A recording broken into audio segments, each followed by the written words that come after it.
Sa kasalukuyang nagaganap sa gitnang silangan, ang Iran ay nagbigay ng banta sa mga mamamayan nito na ipapakulong ng mahahabang sentensya sa bilangguan ang sinuman na magbabahagi ng mga footage ng mga pag-atake ng Israel, habang opisyal na kinumpirma ang mga pag-atake sa mga pasilidad militar sa 3 lalawigan.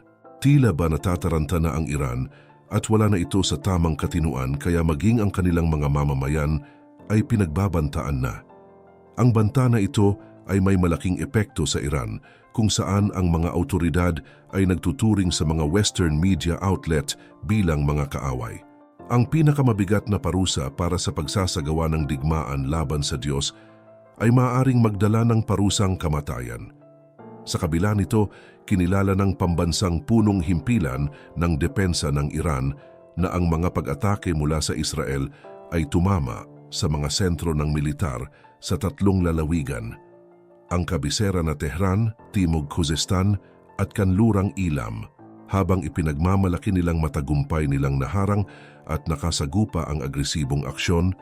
Inamin din nila na may limitadong pinsala na natamo ang ilang lugar. Ang opisyal na pahayag mula sa Iran ay naglalaman din ng panawagan para sa pagkakaisa at kalmado mula sa mga mamamayan, habang hinihimok silang sundan ang mga balita mula lamang sa state media. Ang ganitong dual approach na pagbabanta sa mamamayan habang opisyal na kinikilala ang mga pag-atake ay nagpapakita kung paano pinapanatili ng mga autoridad ang mahigpit na kontrol sa narrative habang lumalabas ang mga detalye tungkol sa mga pag-atake. Kasabay nito, nagbigay babala ang mga Iranian authorities na maaari silang gumanti laban sa mga pag-atake. Ayon sa ahensya ng Tasnim na kaakibat ng IRGC, ang Iran ay handang tumugon sa anumang kilos ng agresyon mula sa Israel. Dagdag pa nila, ang Iran ay may karapatan na tumugon at walang duda na makakatanggap ang Israel ng nararapat na reaksyon para sa anumang aksyon nito. Mula nang maganap ang mga pag-atake, nagsimula ang state television ng isang sabayang pagsisikap upang ipakita ang normalidad sa buong bansa. Gayunpaman, kahit habang ipinapakita ang mga eksena mula sa iba't ibang lungsod upang ipakita ang normal na takbo ng buhay, patuloy namang umuusbong ang panawagan mula sa ilang military analysts para sa agarang paghihiganti laban sa Israel. Dahil dito, nagkaroon din ng takot at pangamba mula sa mga mamamayan. Noong Sabado, nagkaroon ng exodus mula sa Tehran habang ang mga residente ay nagmamadaling pumunta sa mga petrol station at nagtangkang lumikas mula sa kabisera. Matapos maganap ang mga pag-atake, bumuhos ang takot at pagkabahala mula sa mga tao. Kahit pa may opisyal na tawag para manatiling kalmado, maraming Iranians ang nagpakita ng kanilang pagka-frustrate at pagkabahala. Mula nang magsimula ang mga pag-atake ng Israel laban sa Iran, ang sitwasyon sa rehiyon ay nagbago ng husto. Ang mga tensyon na ito ay hindi lamang nagdulot ng mga militar na aksyon, kundi pati na rin ng malalim na epekto sa lipunan at politika ng Iran. Sa kabilang banda, nagbabala ang Estados Unidos sa Iran na huminahon na at huwag na sanang gumanti pa para matapos na ang sigalot sa pagitan ng Israel. Sinabi ni Pangulong Joe Biden noong Sabado na tila mga military target lamang ang tinamaan ng Israel sa kanilang pagganti sa pag-atake ng Iran noong gabi. Samantala, nagbabala naman si Lloyd Austin, ang pinuno ng Pentagon, sa Tehran na huwag nang gumanti. Ito ang pinakabagong pagsisikap ng Washington na palihim na ipahayag ang kanilang pagsang-ayon sa mga pag-atake ng Israel. Ilang oras bago ang pahayag ni Biden, sinabi ng isang matataas na opisyal ng administrasyon ni Biden sa mga reporter na ang mga pag-atake ay nakatuon at katimbang at may mababang panganib ng pinsala sa sibilyan. Sana ito na ang katapusan, dagdag ni Biden sa dulo ng kanyang sagot. Sinusubukan ng US na balansehin ang kanilang suporta sa karapatan ng Israel na ipagtanggol ang sarili laban sa pag-atake ng Iran noong Oktubre 1, 2020 gamit ang ballistic missiles habang hinihimok din nila ang pagbabawas ng tensyon sa rehiyon. Sinabi ni US Defense Secretary Austin na binigyang diin niya ang mga pagkakataon para mapababa ang tensyon sa rehiyon sa kanyang tawag sa kanyang katapat na Israeli, si Defense Minister Yoav Gallant. Ang panawagan para sa isang diplomatic solution ay muling binanggit ni US Vice President Kamala Harris noong Sabado.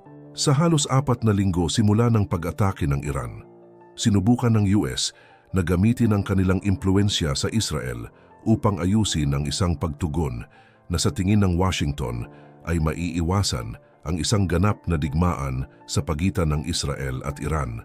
Hayag na nagsalita si Biden laban sa ideya ng pag-atake sa mga pasilidad ng nuklear at langis ng Iran at iniwan ang mga military sites tulad ng mga tinamaan noong Sabado ng umaga bilang ang pangunahing opsyon na natitira sa Israel dahil malaki ang kanilang pag-asa sa suporta ng US. Bago ang mga pagganti, nagpadala ang US ng ilang mga THAAD air defense batteries sa Israel kasama ang mga sundalong Amerikano para patakbuhin ang mga ito ang unang pagkakataon na naglagay ang US ng mga tropa sa lupa upang ipagtanggol ang Israel. Pinagdiinan ni Pangulong Isaac Herzog na magpasalamat sa US dahil sa kanilang hayag at lihim na pakikipagtulungan bago ang pagganti ng Israel kahit na binabawasan ng tanggapan ni Prime Minister Benjamin Netanyahu ang ideya na masyadong nakasangkot ang US. Naglabas ang tanggapan ng Prime Minister ng 2 pagtanggi sa mga ulat ng Hebrew media. Ang una ay nagsasabi na ang Israel ay nagplano noong una na atakihin ang mga pasilidad ng langis at natural gas ng Iran, pero binago nila ang kanilang plano upang tumuon lamang sa mga pasilidad ng militar ng Iran matapos ang paulit-ulit na pagpilit ng US. Ang pangalawang pagtanggi ay tungkol sa isang ulat na nagsasabi na binigyan ng babala ng Israel ang Iran sa pamamagitan ng mga ikatlong partido na huwag tumugon sa mga airstrike at binigyan nila ang Iran ng pangkalahatang pahiwatig kung ano ang kanilang aatakihin at hindi aatakihin. Subalit para sa Iran hindi pa tapos ang laban. Muli silang nagbabanta habang pinipilit ng Israel na i-minimize ang papel ng US, nagpahayag naman ang Iran ng kabaligtaran. Sa isang tweet noong Sabado, sinabi ng Iran sa UN na ang mga eroplano ng Israel ay umatake sa Iran mula sa airspace ng Iraq at sinisisi ang Estados Unidos dahil sa kanilang pakikipagtulungan. Samantala, nag-tweet naman si Benny Gantz, ang pinuno ng National Unity, noong Sabado na ang pag-atake ng IDF ay walang iba kundi isang maliit na bahagi lamang ng pinsalang kaya nating idulot sa rehimen kung pipiliin nilang ipagpatuloy ang kanilang pagsalakay. Ginaya ni Itamar Ben-Gvir, ang ministro ng National Security na nasa malayo ang pananaw. Ang ideya na ang mga pag-atake laban sa Iran ay simula pa lamang. Pinuri niya ang mga pag-atake pero tinawag niya itong panimulang suntok na dapat sundan ng karagdagang aksyon. Mayroon tayong makasaysayang obligasyon na alisin ang banta ng Iran na sirain ang Israel, dagdag niya. Sa madaling salita, pinag-uusapan ng mga opisyal ng Israel na ang pag-atake ay simula lamang at hindi pa tapos ang kanilang laban sa Iran. Samantala, nagbabala ang Iran na tutugon sila sa pag-atake ng Israel pero hindi pa nila hayag na sinasabi kung ano ang gagawin nila.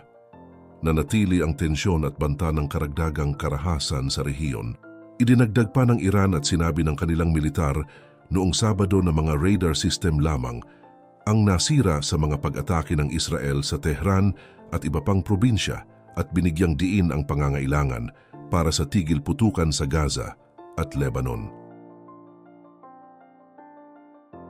Ang pahayag ng Iran ay nagpapahiwatig na hindi gaanong malubha ang pinsala sa kanilang mga military target kaysa sa inaasahan ng Israel.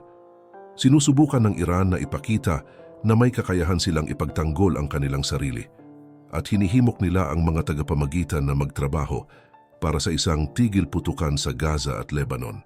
Magiging epektibo ba ang mga panawagan ng Iran para sa tigil putukan? Magiging sapat ba ang pinsala na ginawa ng Israel upang matigil ang kanilang mga pag-atake? Maghihintay tayo ng mga susunod na hakbang ng mga bansa upang malaman ang kasagutan sa mga katanungang ito. Ang tensyon sa rehiyon ay mananatiling mataas habang hinahanap ng lahat ang landas patungo sa kapayapaan.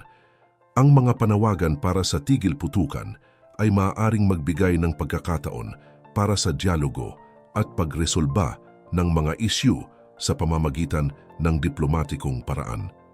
Pero ang posibilidad ng karagdagang pag-atake ay nananatiling mataas. Ang pagigting sa gitnang silangan ay lumalala. Ang matinding retorika ng mga lider ng Iran at Israel ay nagpapakita ng kanilang determinasyon na ipagtanggol ang kanilang mga interes. Ang mundo ay naghihintay ng susunod na hakbang na maaaring magdulot ng mas malawakang kaguluhan